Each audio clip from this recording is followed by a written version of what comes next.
Bak menantang maut sopir bus ugal-ugalan salib bus lain hingga lepas kendali. Kejadian nahas angkutan darat kembali terjadi, kali ini melibatkan sopir bus dari perusahaan otobus Sumber Selamat. Video diunggah oleh akun Instagram @video_bus_Indonesia merekam detik-detik bus ugal-ugalan hampir merenggut nyawa para penumpang. Dalam video tersebut nampak bila terdapat dua bus yang sedang melaju pada jalan yang hanya punya dua jalur.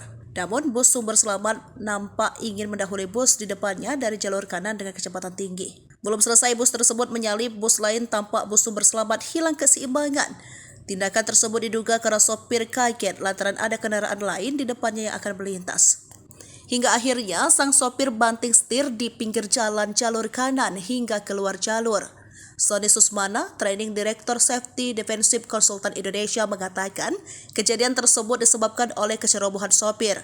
Ia mengatakan jika tindakan sang sopir hampir merenggut nyawa para penumpang lantaran memaksa menyalip di jalur lawan arus. Sony juga mengatakan jika pengemudi bus harus membawa kendaraan dengan kondisi tenang dan tidak ugal-ugalan. Belum diketahui kondisi terbaru dari para penumpang bus Sumber Selamat tersebut.